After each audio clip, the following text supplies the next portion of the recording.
મિત્રો, સામાજિક વિજ્ઞાન 13મું ચેપ્ટર 9મું ધોરણ 9મા ધોરણનું 13મું ચેપ્ટર.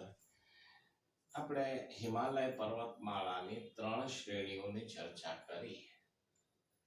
બૃહદ હિમાલય, મધ્ય હિમાલય અને શિવાલિકની શ્રેણી. આ બૃહદ હિમાલય, મધ્ય હિમાલય, શિવાલિકની શ્રેણી એની ચર્ચા કરવાની છે. અને છેલ્લે છે પૂર્વનો હિમાલય. એટલે આપણો ઉત્તરનો ભાગ પૂરો થાય. મિત્રો, આગળ વધીએ કે આ ઉત્તરની જે શ્રેણી છે એ ઉત્તરની શ્રેણી બૃહદ હિમાલય તરીકે ઓળખાય છે. એની અંદર આવેલા 40 જેટલા શિખરો છે એ 7000 મીટરની ઊંચાઈથી વધારે ઊંચા છે. મિત્રો, તમને કદાચ ખબર ન પણ હોય ને હોય પણ ખરી, મને ખબર નથી, પણ પૃથ્વી સપાટી ઉપર કોઈ પણ જમીન વિસ્તારની ઊંચાઈ માપવાનો એક લેવલ નક્કી કરવામાં આવ્યું. એ લેવલ કયું છે? તો સમુદ્રની સપાટી.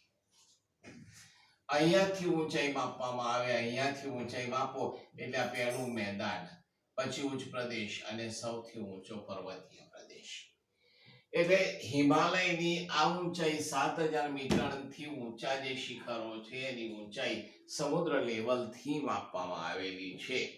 એટલે સમુદ્ર સપાટીથી 7000 મીટર ઊંચા છે. માઉન્ટ એવરેસ્ટ એ આ હિમાલયની પર્વતમાળાનું સૌથી ઊંચામાં ઊંચું શિખર છે. એટલું જ નહીં, તે વિશ્વનું સૌથી ઊંચામાં ઊંચું પર્વતીય શિખર છે. વિશ્વનું સૌથી ઊંચામાં ઊંચું પર્વતીય શિખર. એની ઊંચાઈ 8848 મીટર છે. તે ભારત અને ચીન નેપાળ અને ચીનની સરહદે આવેલું આ હિમાલય એટલે કે માઉન્ટ એવરેસ્ટ છે. આના સિવાય ભારતના કેટલાક શિખરોની ચર્ચા કરીએ તો સૌથી ઊંચું શિખર K2 છે. વાલા વિદ્યાર્થી મિત્રો, તમારા પાઠ્યપુસ્તકની અંદર K2 આ રીતે લખવામાં આવેલું છે. ખોટું છે, રોંગ છે. K2 આ રીતે લખાય નહીં, K સ્ક્વેર છે. આ રીતે કરી નાખવું, કારણ કે આપણે H2O આ રીતે લખીએ છીએ. 2 હંમેશા નીચે લખીએ છીએ, પેલો સ્ક્વેર ગણાય એટલે ખોટું છે, ભૂલ ભરેલું છે. માઉન્ટ ગોડવિન ઓસ્ટ્રેલિયાનું નામ છે ને એ 8611 મીટર ઊંચાઈ ધરાવે છે. ભારતનું જે સૌથી ઊંચામાં ઊંચું શિખર છે જે કાશ્મીરના ભાગની અંદર આવેલું છે. આ ઉપરાંત કાંચનજંગા 8595 મીટર છે. ત્યારે મકાલુ છે 8481 મીટર છે.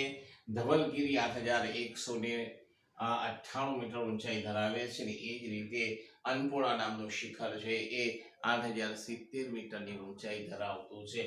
ફરીથી કહું કે આ જે ઊંચાઈ છે કોઈ પણ સ્થળની ઊંચાઈ સમુદ્રની સપાટીથી માપવામાં આવે છે.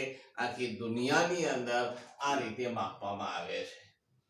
હવે આ હિમાલયની 3 સ્પષ્ટ શ્રેણીઓ છે. એ આ રીતે 3 સ્પષ્ટ શ્રેણીઓ આવેલી છે જે એકબીજાને સમાંતર છે. આ શ્રેણીઓ એકબીજાને સમાંતર છે.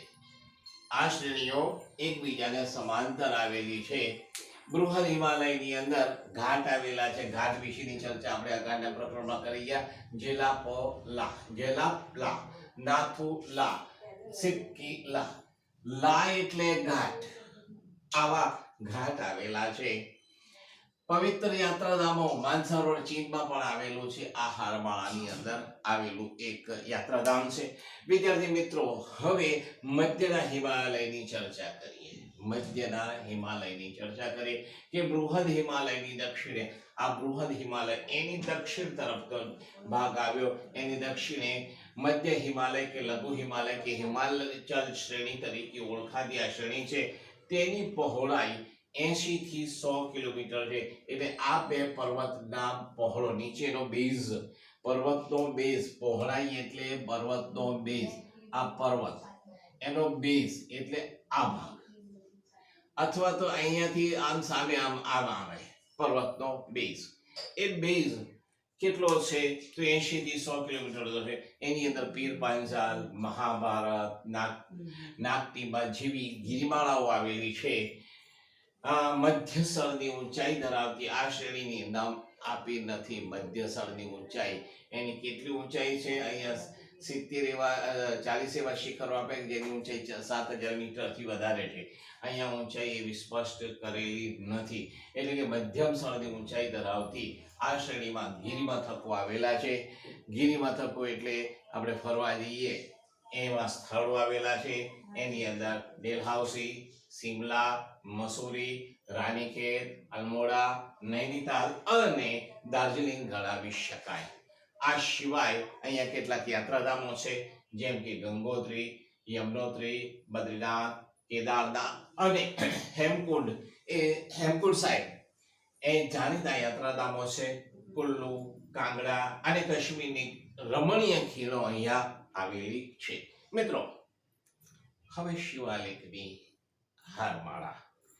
આ જે બાહ્ય હારમાળાની વાત કરી, આ બાહ્ય હિમાલય, આ બહારનું વર્તુળ થશે. એ બાહ્ય હિમાલય, એને બાહ્ય હિમાલય પણ કહેવામાં આવે છે, શિવાલિકની હારમાળા કહેવામાં આવે છે. તે શિવાલિક અથવા તો બાહ્ય હારમાળાના નામે ઓળખાય છે. તેનો મોટો ભાગ ભારતની અંદર છે. આ શિવાલિકની ગિરમાળાનો મોટો ભાગ ભારતમાં છે. તેની પહોળાઈ 10 થી 15 કિલોમીટરની છે. એનો બેઝ છે સાંકડો છે. બધા હિમાલય કરતા આ શિવાલિકની ગિરિમાળાનો બેઝ છે સાંકડો છે. એની સરેરાશ ઊંચાઈ 1000 મીટર થી વધારે, એટલી એની આસપાસ રાઉન્ડ અબાઉટ 1000 મીટર. તેમાં કેટલીક જગ્યાએ વિશિષ્ટ ખીણની રચના થઈ છે. મારા વિદ્યાર્થી મિત્રો, અહીંયા આ ભાગની અંદર આજે મેં બતાવ્યું બરાબર જોતા જ છો. આ ભાગની અંદર આ મધ્ય હિમાલય અને શિવાલિકની શ્રેણી, એની અંદર કંકર પથ્થર અને જાડા કાંપની ઢંકાયેલી એક સપાટ પ્રદેશ છે. એ 16 કિલોમીટર અને એની આજુબાજુનો વિસ્તાર છે એ જેને સ્થાનિક ભાષાની અંદર દૂન તરીકે ઓળખવામાં આવે છે, જેમ કે દેહરાદૂન, પાટલીદૂન, કોથરીદૂન. પૂર્વ હિમાલય. હવે પૂર્વનો હિમાલય, આ ભાગ પૂર્વનો હિમાલય અરુણાચલ પ્રદેશથી મ્યાનમાર સુધી આ હિમાલયની માળા વિસ્તરેલી છે. એની અંદર અરુણાચલ પ્રદેશ, નાગાલેન્ડ, મણિપુર, મિઝોરમ, મ્યાનમાર આ બધા જ ભાગની અંદર, પૂર્વ ભાગની અંદર આ માળા વિસ્તરેલી છે. એ ઓછી ઊંચાઈ ધરાવતી હારમાળા છે. અરુણાચલ પ્રદેશ, પતકોઈ, નાગાલેન્ડ, અરુણાચલ પ્રદેશની અંદર પતકોઈ નામની પર્વતમાળા છે. ત્યારબાદ નાગાલેન્ડની અંદર નાગા પર્વતમાળા છે. મિઝોરમની અંદર લુસાઈ નામની પર્વતમાળા છે. અને એ જ રીતે આગળ મ્યાનમાર આવે. મ્યાનમારની અંદર આરાકાન યોમા નામની હારમાળા આવેલી છે. આ ઉપરાંત મેઘાલયમાં ગારો, ખાસી અને જૈંતિયાની ટીકરીઓ આવેલી છે. અહીંયા વરસાદ પુષ્કળ પડે છે. ગીચ જંગલો છે. આ જંગલો અને પહાડી પ્રદેશના કારણે અહીંયા સડક માર્ગનો વિકાસ થઈ શક્યો નથી. મિત્રો, અહીંયા આપણે એક પોર્શન પૂરો કરીએ છીએ. નેક્સ્ટ લેક્ચરની અંદર વધુ વિગત